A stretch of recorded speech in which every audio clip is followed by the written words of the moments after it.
What is going on, my fellow geeks? 3 movies with elves and a guy with a white beard. Not a lot of people accept it as canon. 2022 will be the year of Star Wars. Well, I have more than just one piece of geek news. I have been Isaac Hunter. Which is like high culture, but better. Hello, fellow geeks, and welcome back to Raving Geeks, the weekly pop culture podcast where we talk about all things geeky and geek culture, which is like high culture, but better. My name is Hope Gooderl, host of the Raving Geeks podcast, along with my co-host Carter, who will introduce himself in a minute with our question of the week. If you're joining us for the first time and you like this episode, you can check out our other episodes at cm-life.com and any other place you listen to podcasts like Spotify, Apple Podcasts, or YouTube. Just search Central Michigan Life Podcasts Raving Geeks. So welcome back from our mini hiatus.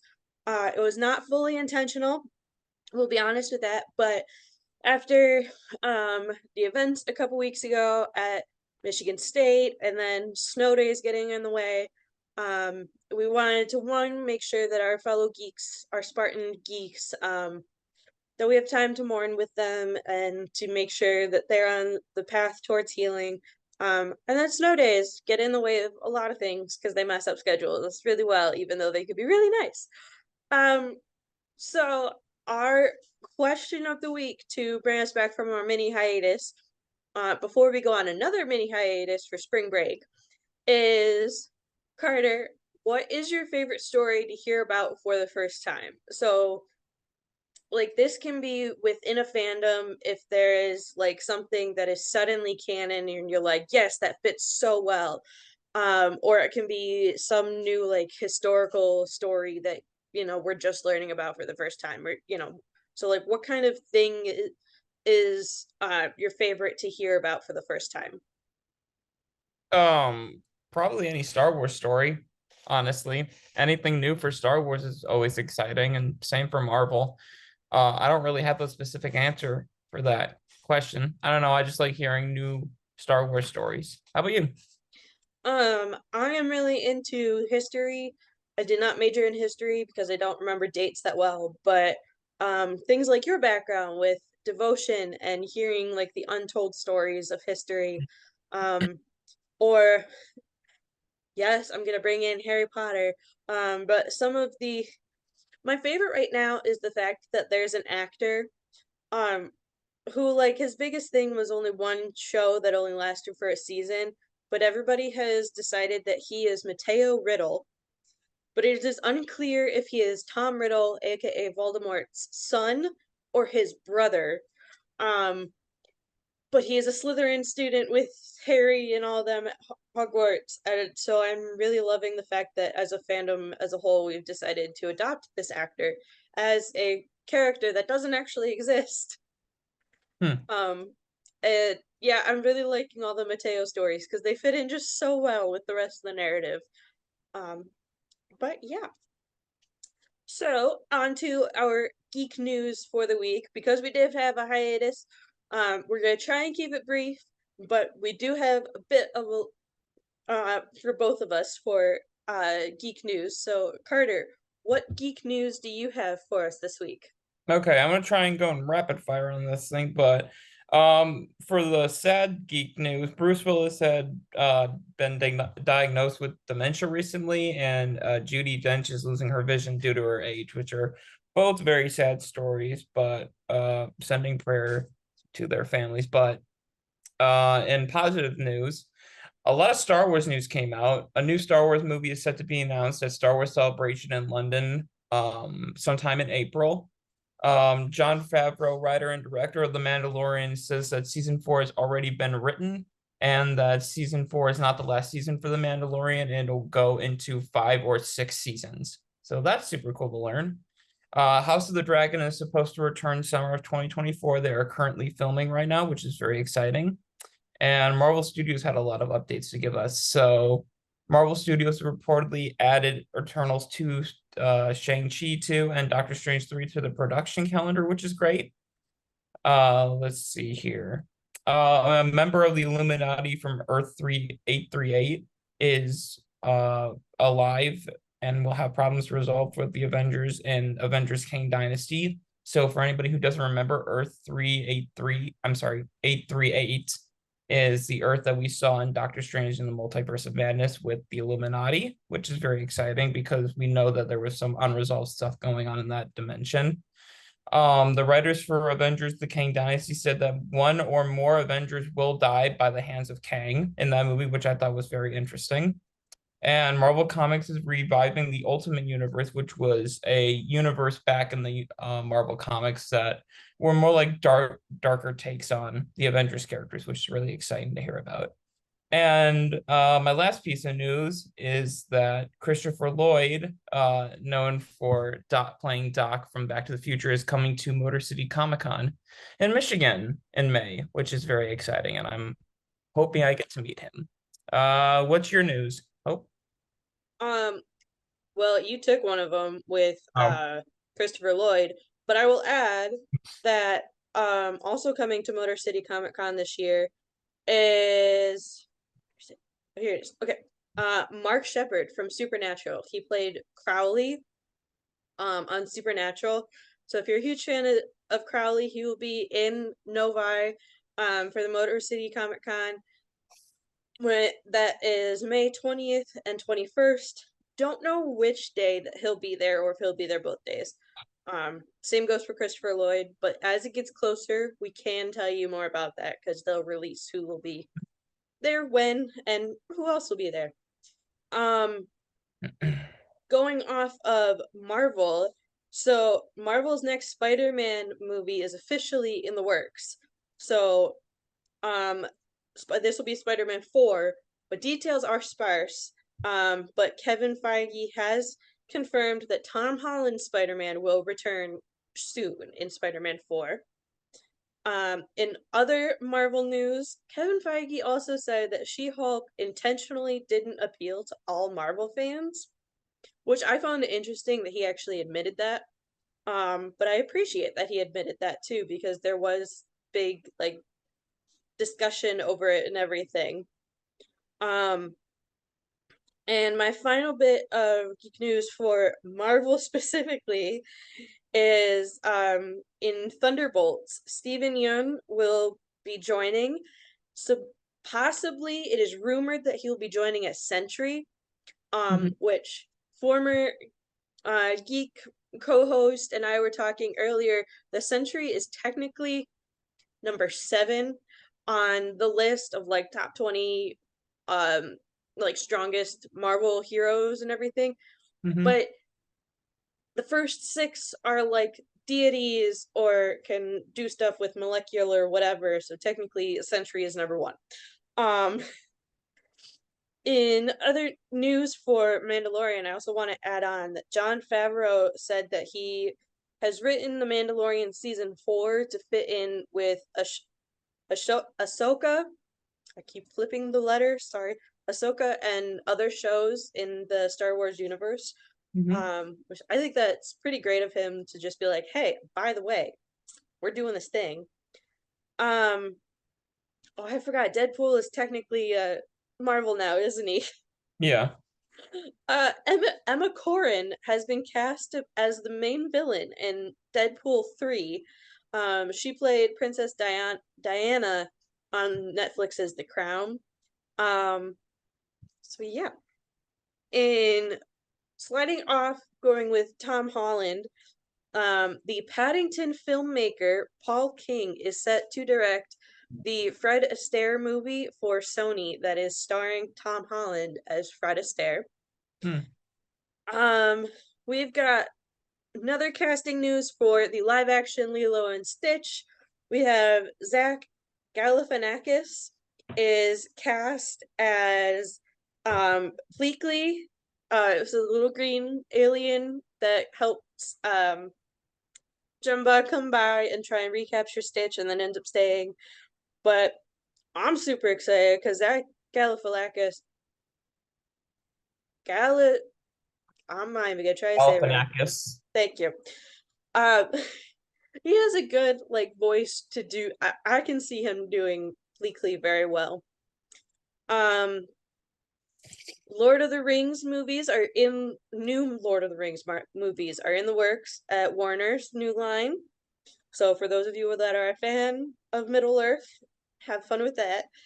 HBO Max is expanding Stephen King's It with the drama series Welcome to Derry. It is set in the universe of It, and it's supposed to be a prequel universe. We have a lot of shows that wrapped up filming. So for those of you who are fans of Outlander, they have officially finished filming for season 8, which I believe is the last season. So that's sad and happy news all at the same time. Reacher season 2 has finished filming. And then we have news on what has been renewed already. So the Santa Clauses has been renewed for season 2. And then we also have Gabriel Fluffy Iglesias is joining the cast for season 2 to play Kris Kringle. But it's not in like the way you think. Kris Kringle is apparently going to be running a like Santa themed park. So like kind of like what I'm viewing as Cedar Point type thing, only it's Christmas themed. So he's not a Santa Claus doppelganger. Umbrella Academy for season 4 has added Nick Offerman as Dr. Gene Gene Thibodeau, Megan Mullally as Dr. Jean Thibodeau, but Jean Thibodeau, and then David Cross as Cy Grossman. So we're adding to that star-studded cast. Emily in Paris's Ashley Park is joining Only Murders in the Building for season 3, which got so they're filming that with Martin Short and everyone there. NCIS Hawaii, and CSI Vegas have been renewed by CBS. So NCIS will be for its 21st season. Hawaii will be 3rd season, and I believe that CSI Vegas is also for its 3rd season. Excuse me. And finally, Outer Banks has already been renewed for season 4, which I'm super happy about. No spoilers for me though, please, because I have only gotten through episode 1. Have not had time. Okay, I know we had snow days, but I have not had time to watch the rest of the season yet. And then we've also got The Night Manager with Tom Hiddleston has been renewed for a season 2. And then my final bit of geek news, which is just totally geeky in the sense of like English and language. Dictionary.com has added over 300 new words. And more than 1,200 new and revised definitions for existing words to accommodate for and to keep up with the ever-changing English language. So for any of you who say that language is dead, you're wrong, because we keep coming up with new words and new definitions for old words. So language is not dead. Thank you. So yeah, that is my geek news. I think I got all of it, and what we didn't say will go on our TikTok as a geek news video that started kind of doing in the past. It's just very difficult to time a voiceover with the timing of like how long each picture stays for. So yeah, just bear with me on that as we get you the rest of the geek news. So on to our geek topic. I kind of hinted at it. It was very awkwardly phrased, so I apologize for how awkwardly phrased the question of the week was. But our topic this week, to finish out Black History Month and leading us into Women's History Month, but also, let's be honest, we're continuing Black History Month because it's completely shitty that it's only 28 days instead of a 30 or 31. So we decided to talk about storytelling. And we were originally going to do this in 2 parts to talk about the Sister Act movies and like other movies that don't necessarily involve racism or discrimination against the Black community. And then Hidden Figures and Devotion as like historical movies to bring out the storytelling of those narratives that we don't know, especially as white people, if we don't know Black history, for the unsung heroes that were squished down because white people decided we needed to be better. But so we're going to combine them a little bit. But as far as storytelling goes, Carter, what are your thoughts on the importance of storytelling in general? Well, the importance of storytelling is incredibly important for any sorts of media, for video games, for TV, books, anything. The story should always be the number one thing a writer or director should be worried about, is how the story is told. I agree with that. Mhm. Because you can always tell when a writer hasn't necessarily been in a room, especially for TV shows. Like if they're not paying attention, you can tell because the script doesn't quite line up and you're like, wait, but you didn't address that thing. And then it might take them a couple episodes.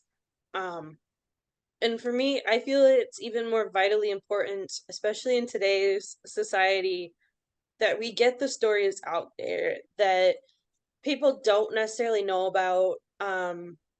And honestly, like when it's put into ways that interest people, so like Devotion and Hidden Figures, um, it gets people interested in the story and the actual story of it, the truth.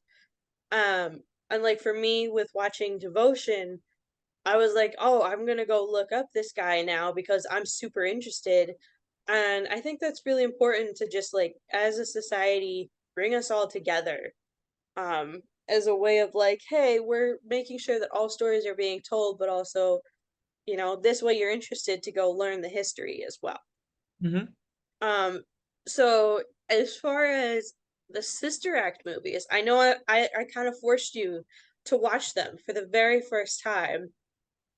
Do did you appreciate them at least? They're fine. Um, I think the story is fine. It's just the mafia stuff annoys me because I love mafia movies and just the way that they portray the mafia in the movies. I'm like, yeah, no mafia does this or that, and I just kind of nitpicked it. Um, I didn't grow up with these movies, so I know I respect the people who love these movies and its charm. I just didn't really vibe with it at all. To be fair about the mafia part, it was the first because it was only the first Sister Act movie. Um, it was released in 1992, but also it's set in Las Vegas, so it's gonna Mhm. be dramatic and over the top anyway. Of course, yep. So like it's not fully set in Las Vegas, but where the mafia is in Las Vegas, and so there's I always feel like each individual casino is its own little mafia, unless it's owned by like a bigger one, Mhm. that just has multiple little ones. That's just how I view Las Vegas. I've never actually been. Um, but I also know that, if you look in history at like actual mafias, and we've had mafias in the United States.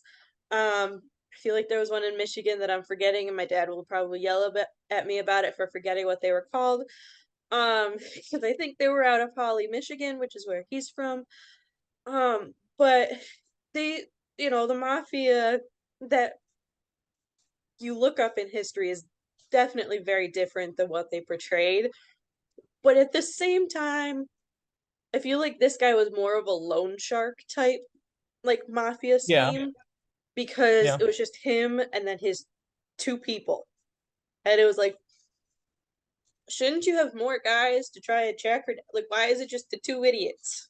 Yeah, also, if he was a loan shark or mafia boss, he would not go do his own dirty work. He would send his like little minions. And like he showed his face way too many times in that movie for me to take him seriously. I'm like, are you actually a mafia boss or are you just calling yourself a mafia boss? I think that was part of it, though, was just like, you know, you're not supposed to take him seriously. Like, yeah, Right. okay, like the serious threat is that he, she saw something that he didn't want her to see and can ruin his whole operations.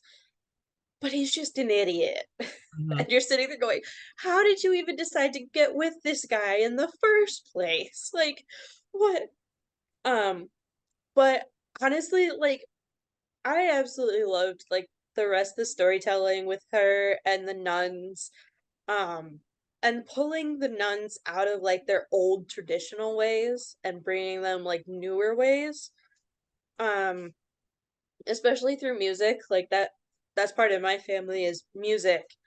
And to like have her just like bring out the actual music and the joy of singing in both the first and second one, like it definitely showed the power of music and coming together to create something and bring each other up and supporting each other. Like that is probably the big overall theme of it both. Um and honestly, Whoopi Goldberg in the second Sister Act movie, when she's like, "Oh, do I get a TV? No, you're still a nun. You still pretending to be a nun, which means you still get nothing." And they're like, "No, you have curtains." Mhm. Um, but yeah, like, and so the importance, like my understanding of the importance for like Whoopi Goldberg's, and this goes into other black-led movies that don't necessarily deal with racism, or like it might get brought up once, but that's not the main theme of the movie. Um, is like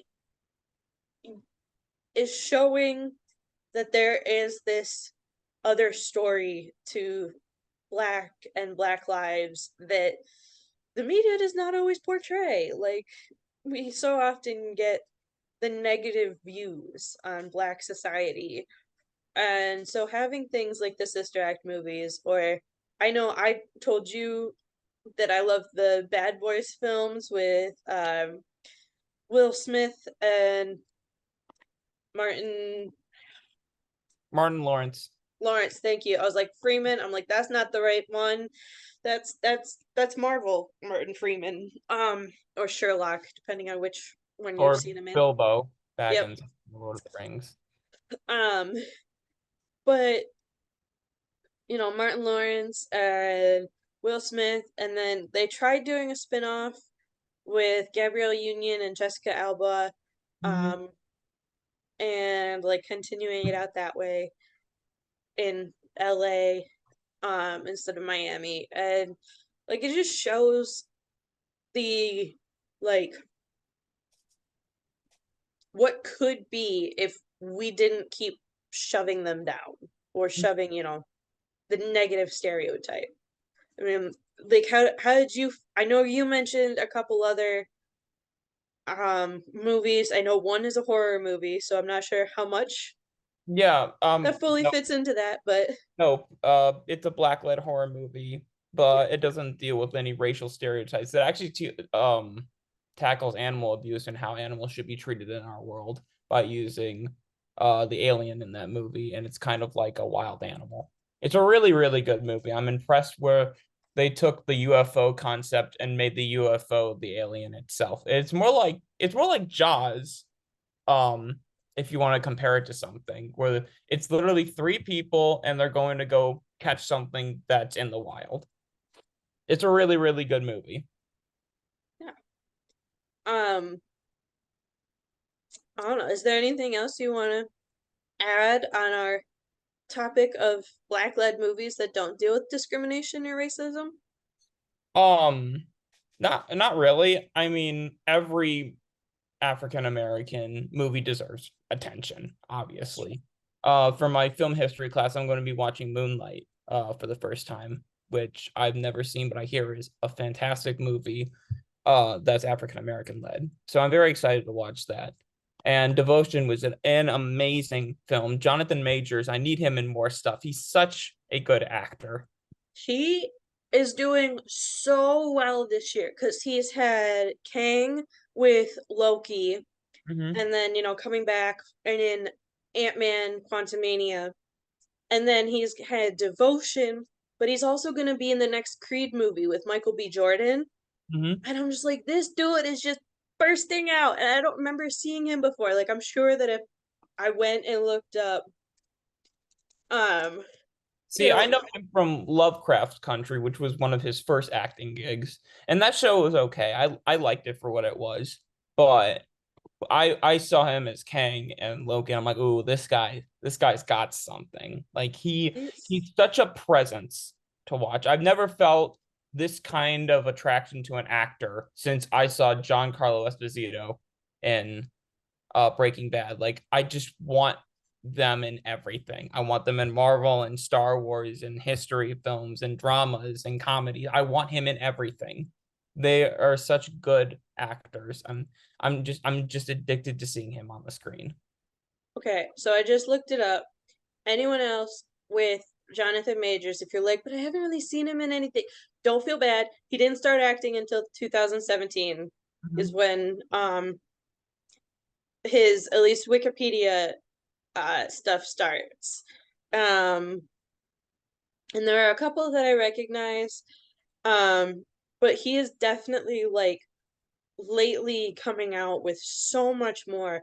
And I also want to say that he is proving a lot for young Black people, especially young Black men, because he got his bachelor's degree at the University of North Carolina School of the Arts. And then he attended Yale, their School of Drama, and graduated with a master's in fine arts. Mm-hmm. So for anyone who says that a Black kid, a Black boy is stupid or, just whatever, no. First off, no. We are nixing that narrative completely. Thank you. Because that's just wrong on so many levels. We won't get into that because if you have a problem with me saying that's wrong, then you need to figure out some of your life choices. But we need to show Jonathan Majors, like, and this goes back into our stories about that don't deal with racism and discrimination, like him as Kang the Conqueror too. Like he's showing that they can be this big powerful person, and like you don't have to follow the narrative that society is telling you have to follow. And that's like the films that don't deal with discrimination and racism is saying, hey, you don't have to listen to them. You can be your own person. And I think that's super important for not just white kids to hear, but Black kids and any minorities to hear especially. Like this is what we need in our society. And I'm just reiterating now what I said our first episode for Black History Month. We are not trying to, white voices just be the only ones talking. We are trying to say they're not the only ones saying they want this. We're saying we agree with them and we're trying to lift them up too and lift up their voices. So, as Carter already touched on, with Devotion being a fantastic movie, we're going to shift and talk about Devotion and Hidden Figures as part of our storytelling episode. Because history is important. If we do not learn history and learn from history, we are doomed to repeat it. And there's a lot of things in history that I don't want to repeat, okay? Can we just, some of it needs to literally stay as history. Some of y'all have not learned from history yet, so we need movies like these to not only show us like our unsung heroes like Jesse Brown in Devotion, who was a fighter pilot during the Korean conflict, which I thought when the movie was going through, I thought it was World War II at first. But then, I was watching it and it's like, no, this is during the Korean conflict and like kind of at the end of the Cold War. And I was like, oh, makes a little bit more sense. But also Hidden Figures with Catherine and Dorothy and Mary Jackson, Dorothy Vaughan, and why are you not showing me the last name fully? Catherine Goebel Johnson, who helped get John Glenn up into our atmosphere. Which, okay, side tangent really quick. In both movies, Glenn Powell has been in both. Yeah, I think that's so funny. He always Like, Glenn Powell just loves playing pilots for some reason. like I was watching this and I was like, so first off, I love Glenn Powell starting from Hidden Figures, and then I loved him in Scream Queens, um and then oh gosh, I can't remember what the Netflix rom-com he's in is, and then Top Gun Maverick and now Devotion, and three of those movies, three of those, he has been a pilot of some sort. But I also laughed when I first found out that Glenn Powell played John Glenn, because I was like, Glenn, woo! Yeah, that's so funny. That must have been really easy on set to just direct him. Just be like, Glenn, go over there. Yeah. But I was like, okay, if they tried connecting these films, it wouldn't necessarily work with him, because like that it just doesn't work. Anyway, I think he did a fantastic job in both.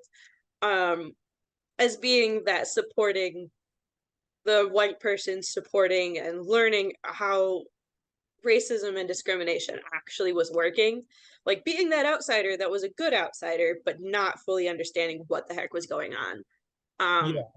Which, as people who are outsiders, we need that in a movie too, to fully understand like some of the lines that are said, or like some, different things that happen within the movie and why they affect the main characters. And so like in Devotion, we saw that the world, or America, Rhode Island, was slightly more welcoming of a Black family into a nice suburban neighborhood, and in the Navy. And but then you also still get, the neighbor who calls the cops because you're playing jazz music too loud, which, I'm sorry, white people who did not like jazz, you are deaf. I mean, there are different types of jazz, so I'm not saying you have to like all of it, because I don't like certain genres within jazz. But like, she called the neighbors just because it was a Black family. Like, that was the only reason she called the neighbors. Or the Marine that was on the ship with them that kept making comments about Jesse Brown or whatever. And this one, in Devotion, you could see it a little bit more than in Hidden Figures, in my opinion. And Carter, you could say yes or no if you felt this way too. That Devotion showed off a little bit more of like, especially because you had Jonathan Majors and Glenn Powell together so often, of like Glenn Powell's character Tom thinking that he's doing this good thing, and then Jesse Brown's like, actually, in my world, and then you get that whole like having to understand. Like, there were parts of it in Hidden Figures. The one that's sticking out to me is when Catherine is telling Kevin Costner's character that like she can't use the bathroom in this building. Oh yeah, and he knocks down the sign with the bat. Yeah, that scene is so impactful. That's such a great scene. But I don't think that scene is impactful because he's like, it's just a bathroom. It doesn't matter. But at the same time, he's not fully getting that like understanding of how she's been feeling about it, in my opinion. Like, you don't fully get that, like, he's learning what is happening in her world that's making her act this way and do these things. He's just like, well, here's fix the problem. He did it more for the mission of John Glenn and getting a man on the moon. Yeah. Or man into space, sorry. Yeah. And but I also think Devotion really showed off Now, granted, it's also because Devotion was male-led versus Hidden Figures, which was female-led. But the devoted husband, especially as a Black man, when you've got all the negative narratives surrounding Black men and how they can't be good husbands or whatever, and here you see him, he's like, no, I'm gonna write her a letter every week. Your devoted husband, forever yours, like that constant, and it goes into the title too, like devotion. Um, he's devoted to her, but there's also the devotion to like being a pilot, and then the devotion of Glenn Powell's character being devoted to Jesse Brown and helping his wife and everything after. And I will admit I cried at the end. I knew it was coming. I was like, listen, I know it's coming, but I don't want it to like.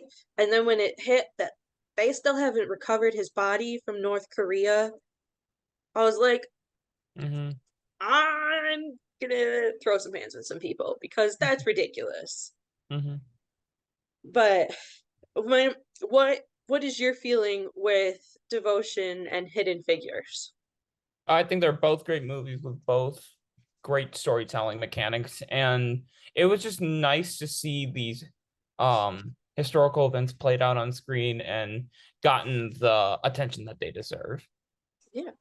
I mean, I think like with his Hidden Figures, we know about John Glenn going up into space, orbiting the Earth. It was the Cold War era. We've had other things about it, especially recently. There was the Disney Plus series. Oh my gosh, The I Right can't remember. Stuff. Yes, that Yeah. one, The Right Stuff. About the different astronauts, pilots that sorry, I couldn't think of the word pilot for a second, so I don't know if you saw my hands doing this. I was like No, I piloting. saw. I got it. But doing like that's more focused on like the actual astronauts and just getting them up into space more than like, hey, what's happening behind the scenes? And the stories we don't know. And the same with Devotion, being that we don't know all of the stories of the Korean conflict. We know it's a shit show, and it's not an actual war because only Congress can declare a war, and they did not declare war for Korea. But it was kind of like the Vietnam War where we just sent boys to die. And I don't know that we could technically call it over because there's so much happening still. But knowing that there were these stories that we don't know because war is shit. Whether you're gonna call it a conflict or war, is awful. And so not everybody's gonna share, or what's being shared isn't gonna necessarily make national headlines. And so I think, I personally would love more historical movies like this, both Hidden Figures and Devotion. Honestly, if we want to do a spin-off of Devotion and talk about the sailors that were on the ship with Jesse Brown, who bought him the watch and everything, like I would love that. That would be amazing. Because I'm sure that they were still dealing with the racism and discrimination. Like, yeah, okay, people were cool with it, but also Jesse Brown, when he was telling Tom about aviation school, like, I don't know how hard that hit you of them making him take that swim test 10 times. That was an incredibly hard-hitting scene. Like, that scene and the scene right before they were doing their landing test before they got shipped out, where Jonathan Majors was staring at himself in the mirror, and you had like the mirror reflection camera angle, whatever, Yeah. and he's telling himself all these things. And then you find out later he has a whole entire like little notebook of just awful things people have said to him. Mm-hmm. And that's one thing that like I would honestly want to know, and I don't know if I would be able to just search it up. I feel like I wouldn't. But I want to know if that was an actual thing or if they just added that in. I think they And just added that in. I don't remember that ever being a part of the real story. see, but it's not necessarily something that you want people to know. So how much would get hidden in like when you the original story and everything? Right. Because I mean that's the other part of these movies is like, okay, are you gonna dramatize? I feel like that's not a word, but it is now. The things that didn't actually happen, but prove how awful it actually was. So having the having the notebook Mm-hmm. filled with things, or having to in Hidden Figures, I think it was Dorothy, she had to steal a book from the library because they wouldn't let her browse the white section. Like, Right. did she actually have to do that, or did someone like say, "Here, like, was that part of the actual story?" Or are you just saying, "Hey, this probably did happen," or something similar to this, and we're just saying this is what happened? Mm-hmm. Which I think goes into storytelling too, of like staying true to the narrative, but also having the creative liberties. Because obviously there were going to be some creative liberties in both movies. Right. I would also like to point out, side tangent again, two of the technically two of the four um Jonas Brothers have now been in a historical war movie Hmm. because Nick Jonas was in Battle of Midway, um, and Joe Jonas was in Devotion. I don't think Kevin Jonas has any interest in acting, and Frankie Jonas, I think, is just okay with being the unknown Jonas brother. Mm-hmm. Um, but the but like, what creative liberties are we allowed to take in telling historical like dramas or Right. stories? Um, because I mean, there are going to be some that you don't necessarily know every individual person's specific thing because it's been erased from history, and so you're like, this is probably what happened. But I mean, like, how do you feel about like creative liberties during historical movies? I say the creative liberties are okay as long as you talk with the family estate that you're basing the movie off of. As long as they give the okay with it, then it's okay. That's fair. If they don't have that opportunity, though, then what? Then I'd say every creative liberty is a risk, and I think it would be beneficial not to include it than to just tell the story as it was meant to be told. Okay. I mean, I don't disagree with that. Um, oh gosh, I can't remember the title of it, but it was Queen Victoria, and it was towards the end of her life. And it was Judy Dench, I think, and it was like Queen Victoria and her menchie or something like that. It was like her Indian teacher, and they were saying that a lot of the stuff that they put in that movie might not have actually happened because all of the letters and stuff got destroyed about him by Right. her son, um because he didn't like that she was friends with an Indian man. Because as I said, we're not the smartest bunch when it comes to other races. Mhm. um but yeah, I mean, what else would you like to do you have to say on these two movies? I feel like I've been talking a lot, so I apologize for not letting you No, talk so much. it's okay. I just think that they're great movies, and I think everybody deserves to at least watch one of them. Take your pick. I will say it's really nice having streaming services, um, because it means you don't have to. I grew up, I remember going to Blockbuster, okay? It was not Blockbuster Video when I went, but it was Blockbuster. And when you wanted a specific movie, but they didn't have it, or the library didn't have it because someone had checked it out already, like that's very frustrating. But Mhm. having streaming services where it's like, hey, you don't have to worry about anybody else, like having it right now, unless, you're sharing your streaming service with your family members and they're all watching Netflix at the same time or whatever.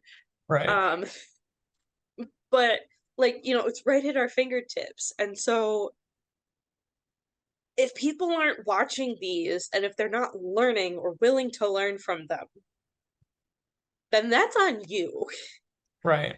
not on, anyone else, because you're the one who said, well, it's available to me literally at my fingertips, but I'm just not going to. I don't care. Like, especially when they're so well done. The storytelling is so well done, and then they give you like the historical facts at the end too, and like the actual pictures of everybody. Like, you're like, okay, you did your homework. Like, that's when you know it's a good historical film, Mm-hmm. is when you can tell that they've done their homework and they're like, hey, by the way, this is what it is now. This is what it was, whatever, how many years ago. This is what it was at that time. Um, so yeah. Do you have Mm-hmm. any final comments you want to make? Um, I do just want to say, like, we are not trying to force these films on anybody. No. Film, like, art is subjective. You forced me to watch the Sister Act film because I didn't want to. And hey, I think it was worth the watch. I just didn't love it. And that could be the same with any, like, some people may have not liked Devotion because the story was boring. Same with Hidden Figures. But I think what's good about film is that there's always something out there for everyone. Hmm. There's always there's always other black lead films. There are comedy Yeah. black lead films. There's action. It's so diverse and subjective. While we recommend these films to the people who watch our podcast, it doesn't mean you have to go out and watch them. And if you don't, we think of you as less of a human being. No, it's just your taste in film. Yeah. Mm-hmm. Like, and I will say too, if you liked Top Gun but you felt like something was missing, because I only watched Top Gun Maverick and it was purely for Glenn Powell and Miles Teller. No other reasons. I know it's shameful, but Tom Cruise is kind of one of those actors for me. Hit or miss. But if you felt there was something missing, Devotion, I felt like filled out because it gave you them flying their planes for the pure enjoyment of it. I mean, technically, because they had to do training time to fly. But then you had the action that they had to go into um in the film of like, hey, you have to go destroy these bridges or whatever. But it also had like actual character development. I don't know if someone else is gonna yell at me for that, but I felt there was like actual character development and like a reason for it, not just, hey, let's go fly some awesome jets. I'm not Right. trying to be like totally negative on Top Gun Maverick. I'm just saying they could have done a little bit more. just a Right. little bit. All right. Well, if you guys have any black-led movies that you absolutely love, whether it deals with racism and discrimination or doesn't and empowers black viewers, please do not hesitate to reach out to us and recommend it to us. We would love to hear from you guys. And if you have any like um ideas and like whatever about the films that we talked about today, whether it's Sister Act 1 or 2, or Devotion or Hidden Figures, tell us wherever you're listening from, or reach out to us on social media. But before we get to our full sign off, Carter, what recommendations do you have for us this week? My first recommendation is The Mandalorian season 3. By the time of this recording, episode 1 will have been out, and it's fantastic so far. So everybody, if you like Star Wars, go watch it. But I would also like to recommend Judas and the Black Messiah. That is a fantastic historical film about the Black Panthers at that time and their leader. And it's it was like it was like a mafia film almost. And you know how I feel about mafia films, like Goodfellas and The Irishman. Like those are some of my favorite films of all time. But it was just so interesting, how that time period treated that group of people, and the way their organization was treated. And it was such a great, well made movie. And Daniel Kaluuya is a monster in that movie. His acting is I don't know if he got the Oscar for it. I don't even know if he was nominated for that role, but he should have been. He was so damn good in that movie. That's what my recommendations are. Okay. I'm gonna recommend Hidden Figures and Devotion. You can watch one of them or both of them. They're both fantastic. Jonathan Majors, Octavia Spencer, Taraji P. Henson, and Janelle Monáe.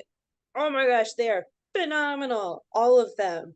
I absolutely love all of them. I cannot wait to see Jonathan Majors in more things in coming years. He's gonna be so good in everything he's in. He just commits. He just commits. Like, I want to add one more thing. So in Devotion, at one point when he's talking, when Jesse Brown is talking with his wife Daisy, and like he's talking about, yeah, I'm gonna get shipped out, but that doesn't mean I'm gonna see action. Jonathan Majors is a big dude, okay? Yeah, he's fucking massive. I saw that guy. There's this really funny meme actually. It's like in the form of Creed 3, but it's Paul Rudd's Ant-Man in one corner and then Jonathan Majors Kang in the other. And Ant-Man is saying, "Are we even in the same weight class?" So Jonathan Majors is apparently only 6 feet tall. He does not look 6 feet. Like, I feel like he's bigger than 6 feet. 6'5". But so at one point, like, he did such a good job. Like, when Jesse Brown was talking with Daisy, like in their kitchen, he like put himself in a corner and was like trying to make himself all small, and he did it. This big man made himself look small. I was like, dude, do you know how difficult that is? Yeah. His facial expression, his body posture, like everything. I was like, oh my gosh. Like, oh, it was fantastic. Okay. If we do not get more Jonathan Major stuff, like I will be going to Hollywood and advocating for him. Might be throwing some hands. I don't know. Apparently I'm gonna be throwing hands a lot from this episode. But the other one that I suggest, because it is about talk jazz, is Green Book, which has Mahershala Ali as a pianist, Don Shirley, and like it's about how he's the one who technically has a higher class standing than his chauffeur, who is white, Frank Tony Lip Vallelonga, I think is how you say his last name. I think so. There's a lot of L's. Yeah. But and then how people are treating them both differently, like it's swapped, but it's like, no, actually he's the better one, or he's the one who you want. He's just the driver, like not but it was just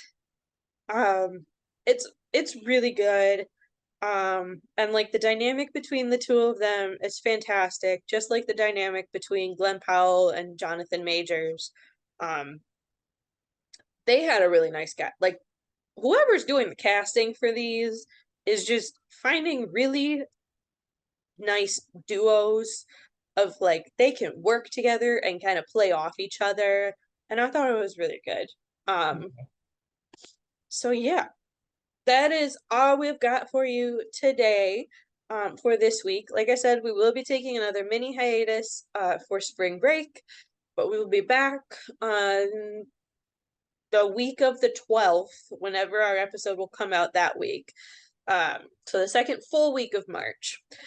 But as always, you can reach out to us on Twitter and Facebook at Raving Geeks, or you can leave us a comment on one of our TikTok videos, also at Raving Geeks. We would absolutely love to hear from you guys. We're trying to stay more active on social media. It's not always the easiest when you forget about things. But yeah, as always, I've been Hope Gooderl along with my co-host. I'm Carter Sally. And we hope that you all have a great weeky and that you stay geeky. See you guys later.